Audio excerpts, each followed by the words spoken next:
जो पुबरता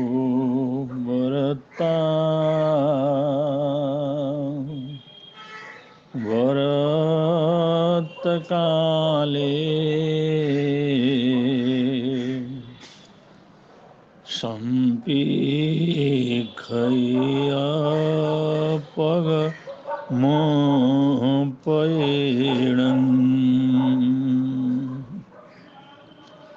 किं मे कणं किं च मे कीच शेषं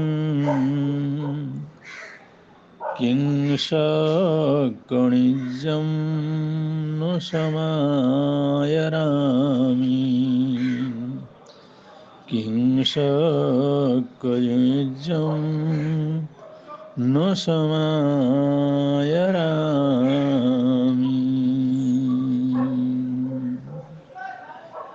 वंदन करूं अरिहंतों को सिद्धन करूं प्रणाम वंदन करूं अरिहंतों को सिद्धन करूं प्रणाम आचार्य उपाध्याय का ले सुखकारी नाम सर्व साधु सरस्वती दया धर्म सुखकार महावीर भगवान को मन मंदिर में धार महावीर भगवान को मन मंदिर में धार।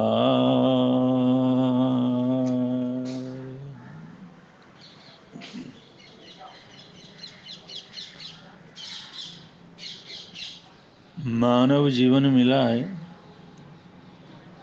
और सभी का लक्ष्य है कि हमारा मानव जीवन सुखद रहे। जब भी थोड़ी समझदारी पैदा होती है, थोड़ा विवेक पैदा होता है, आदमी बड़ा होता है,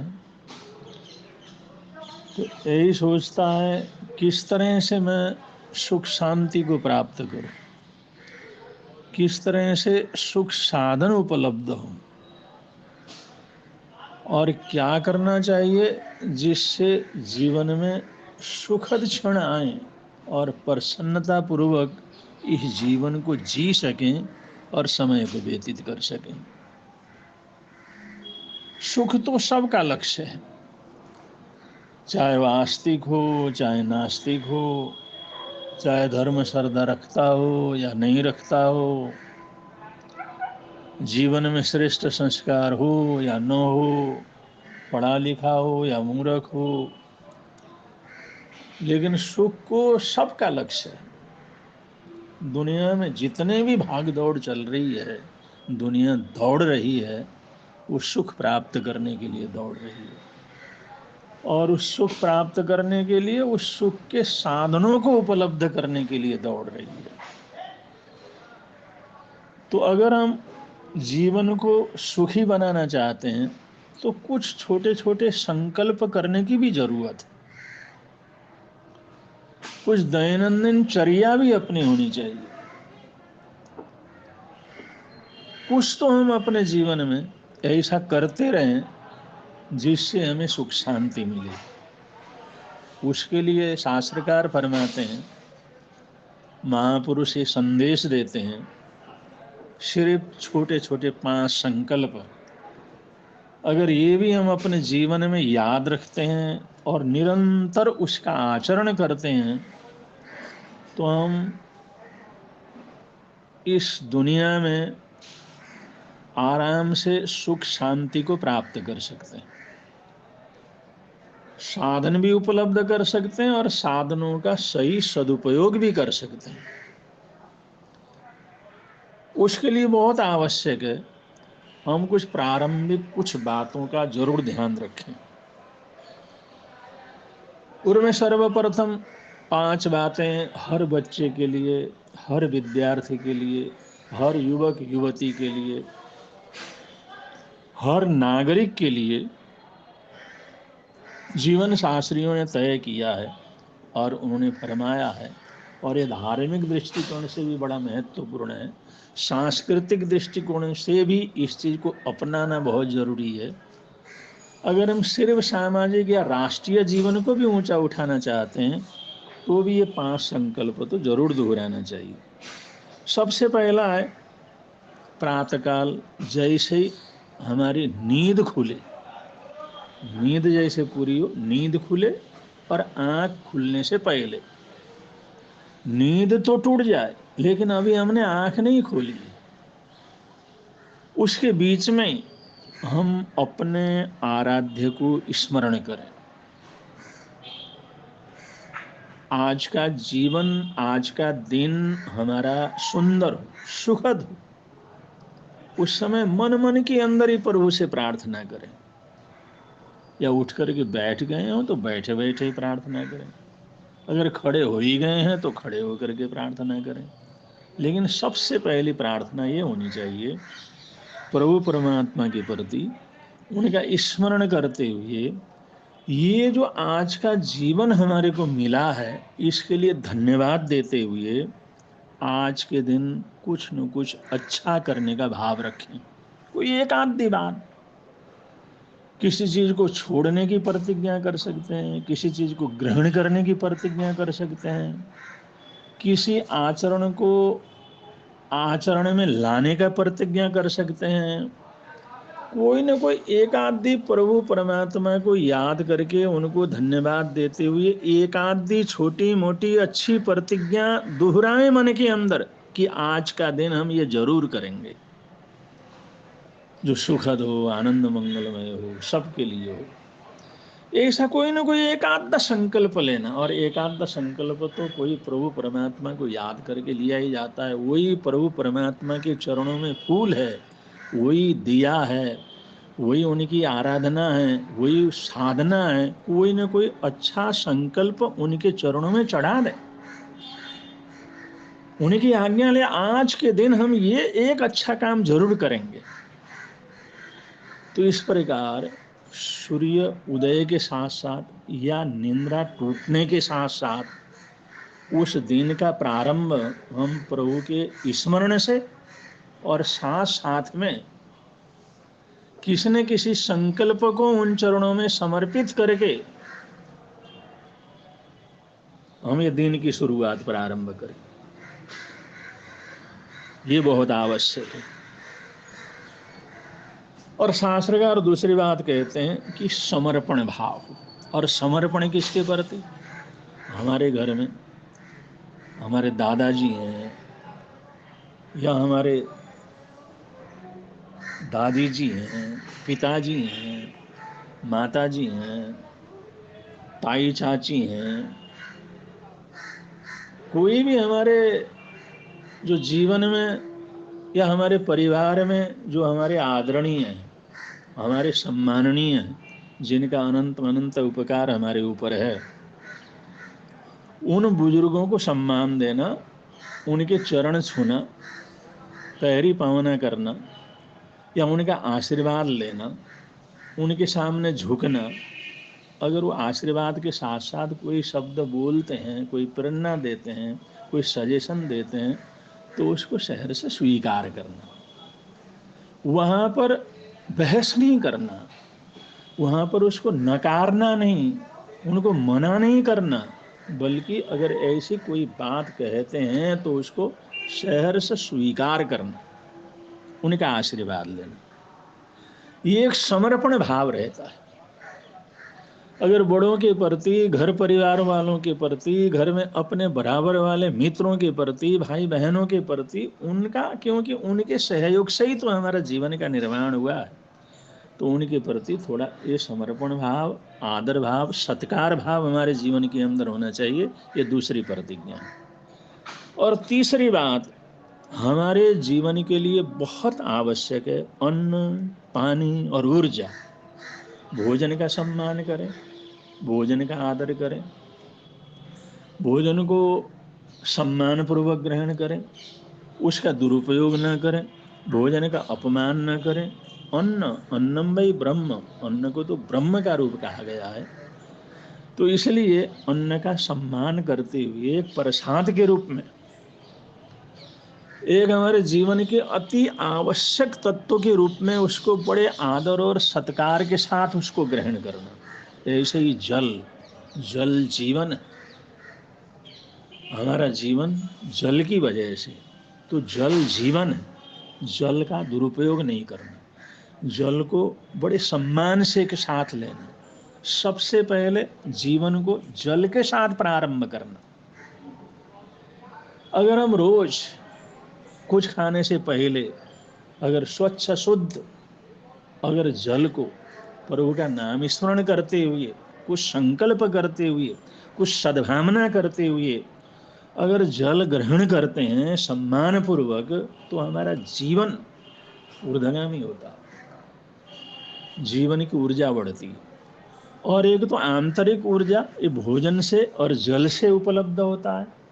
जल का जितना सम्मान के साथ ग्रहण करेंगे, जितना आराम के साथ उसको ग्रहण करेंगे, सिप सिप करके हुए उसको लेंगे, बड़े सम्मान के साथ जो है जल को ग्रहण करेंगे, और भोजन को बड़े आदर और सत्कार के साथ, सम्मान के साथ अगर पूजा के रूप में, आदर के रूप में, सत्कार के रूप में, सम्मान के रूप में उसको ग्रहण करेंगे, तो भोजन पानी हमारे शरीर के लिए ऊर्जा का स्रोत हो जाता है। और शरीर की सभी जरूरतें उस भोजन पानी के द्वारा हमारे को उपलब्ध होते हैं। और ऊर्जा जो हमारे जीवन के अंदर आज ऊर्जा की, बिजली की, उसकी सबसे बड़ी ज़रूरत है। उसके बिना हमारा जीवन, हमारा परिवार, हमारे कल कारखाने कुछ भी नहीं चलते। तो उसका दुरुपयोग नहीं करना, उसका सदुपयोग करना, उसको जितना उपयोग हो उतना ग्रहण करना, फालतू उसको खत्म नहीं करना।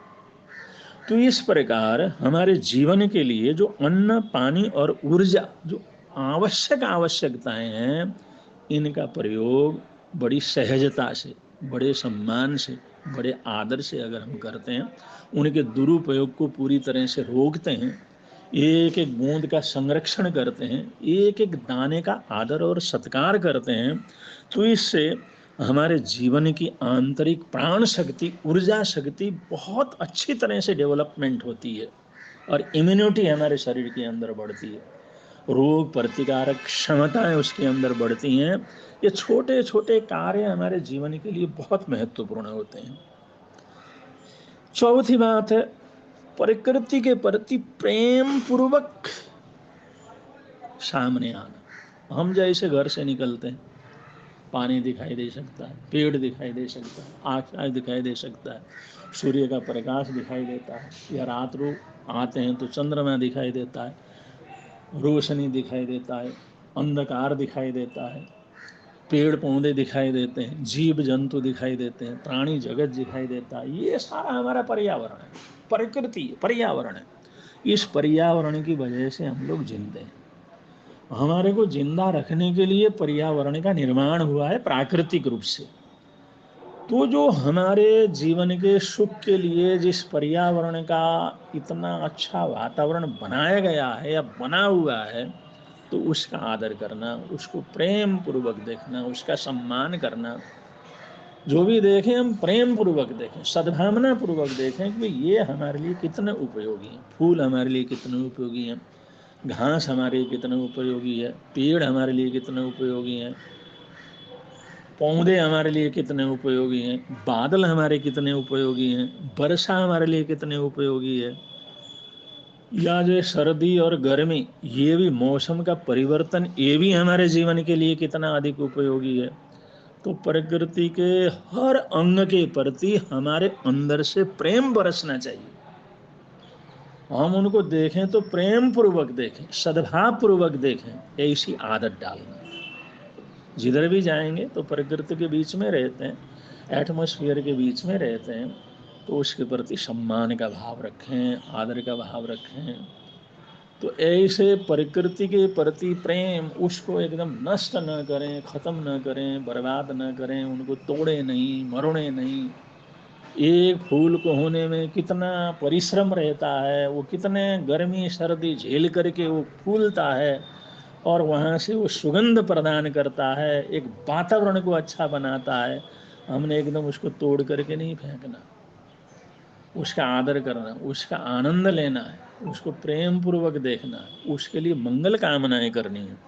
और उस तरह का जीवन हम जीवन में जी सकें, हमारे जीवन में भी ऐसे कुछ फूल खिले, हमारा जीवन भी महके, इस प्रकार का भाव मन के अंदर लाना। और पांचवी बात है स्वच्छता। स्वच्छता बहुत जरूरी है, चाहे हमारे कमरे की स्वच्छता हो, हमारे घर की स्वच्छता हो, हमारे बेड की स्वच्छता हो, हमारे कपड़ों की स्वच्छता हो, हमारे शरीर की स्वच्छता हो, या आसपास के वातावरण की स्वच्छता हो। कि वातावरण को जहाँ हम उठते हैं, बैठते हैं, पढ़ते हैं, लिखते हैं, काम करते हैं, वहाँ स्वच्छता रहनी चाहिए, स्वच्छता रहना। और जिस नगर, गांव और देश के अंदर भी रहते हैं, वहाँ भी स्वच्छता के लिए सहकार करें। अगर स्वच्छता रखेंगे, गंदगी से अपने आप को दूर रखेंगे, गंदी चीज़ों को वहाँ से हटाएंगे और जहाँ उनको रखना चाहिए वहाँ पर रखेंगे विवेक के साथ, तो इस प्रकार हम अपने चारों तरफ का जो वातावरण अगर स्वच्छतापूर्ण बनाते हैं, पवित्र बनाते हैं, तो वहाँ पर रह करके काम करने में एक प्रकार के आनंद की प्राप्ति होती है। वहाँ बैठने में एक सुखद वातावरण मन के अंदर पैदा हो जाता है, आदमी को सुकून मिलता है अगर स्वच्छता का वातावरण है।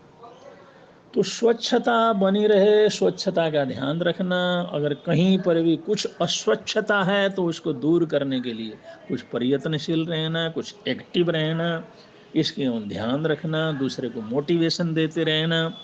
ये जो स्वच्छता का पालन है, स्वच्छता का आंदोलन है, स्वच्छता की प्रवृत्ति है, ये हमारे जीवन के अंदर होनी चाहिए।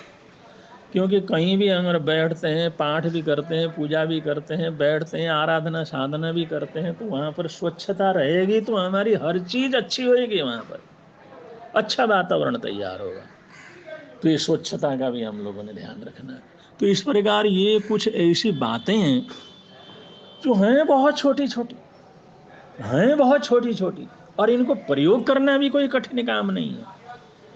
लेकिन इसको मन बना करके, एक आदत बना करके इनका प्रयोग लगातार जीवन के अंदर करते रहें, ये जीवन को सुखद बनाने के लिए बहुत आवश्यक है। ये एक श्रेष्ठ जीवन के लिए टॉनिक है, औषधि है, प्राण वायु की तरह है। तो इन संकल्पों का ध्यान रखना चाहिए। सुबह उठते ही प्रभु परमात्मा को जिसको हम याद करते हैं, जिसके प्रति श्रद्धा रखते हैं, उनको याद करें, उनके प्रति सद्भाव प्रकट करें, कृतज्ञता प्रकट करें, और उनके चरणों में एक आदि अपने जीवन की बुराई 24 घंटे के लिए छोड़ने की प्रतिज्ञा करें, या कोई अच्छा काम करने की संकल्प लें वहाँ पर। और दूसरी बात, माता पिता, बड़े बुजुर्ग, चाहे अपने घर के अंदर कोई पुराने पुराने सेवक वगैरह हों, चौकीदार वगैरह हों, जो हमारी रक्षा करते हों, साथ में रुक करके जो हमारी सेवा का काम करते हों, पुराने लोग हों, उन लोगों का भी मान सम्मान, उनसे भी आशीर्वाद लें। घर के बड़े बुजुर्गों का भी आशीर्वाद लें। अगर उनके सामने झुकते हैं या नमस्कार करते हैं या जय जिनेन्द्र बोलते हैं, राम राम जी बोलते हैं, तो उनको उनके सामने अगर झुकते हैं तो उनकी खुशी होती है, वो हमारे को आशीर्वाद देते हैं और कोई ना कोई सजेशन भी देते हैं बड़े बुजुर्ग अपने जीवन के अनुभव के हिसाब से। तो उसको सहर्ष से स्वीकार करें, उसको नकारें नहीं, उसके लिए मना ना करें। इससे बड़ी भारी ऊर्जा हमारे को उन महापुरुषों से, उन बुजुर्गों से हमारे को मिलता है। फिर तीसरी बात, अन्न पानी और ऊर्जा का सम्मान करना। और चौथी बात, प्रकृति के प्रति प्रेम भाव हम जीवन के अंदर रखें। प्रकृति के हर वर्ग के हर चीज के प्रति एक प्रेम का वातावरण हमारे मन के अंदर हो। और पांचवी चीज है स्वच्छता का बराबर ध्यान रखें। अगर इस तरह से इन छोटी छोटी बातों को याद रख करके अगर हम प्रयोग करते रहें तो हमारा जीवन बहुत अच्छा बन सकता है। हम चाहे हुए साधनों को प्राप्त कर सकते हैं, अपनी मनोकामनाओं को पूरा कर सकते हैं, अपने परिश्रम को मूल्यवत्ता दे सकते हैं। हमारे को अपने परिश्रम का फल तत्काल और अच्छे रूप में मिलना शुरू हो जाता है। ये छोटी छोटी बातें हैं, लेकिन छोटी छोटी बातों से बहुत बड़ी बड़ी सफलताएं जीवन के अंदर प्राप्त की जा सकती हैं। तो जो महापुरुषों ने हमारे को ये जो है एक प्रेरणा दी है, एक मार्गदर्शन दिया है, इसके ऊपर जरूर सोचना चाहिए, याद रखना चाहिए, चिंतन करना चाहिए और उसका प्रयोग करने का प्रयत्न करना चाहिए। ऐसा करेंगे तो सब प्रकार का आनंद रहेगा, सब प्रकार की सुख शांति रहेगी। और इसके साथ साथ एक बात और है, शाम को जिस समय हम सोने के लिए तैयार करें, सोने के लिए जाएं, तो वहाँ पर ये मोबाइल वगैरह एक तरफ रख दें और फ्री हो करके सोने के लिए बिस्तर के ऊपर जाएं।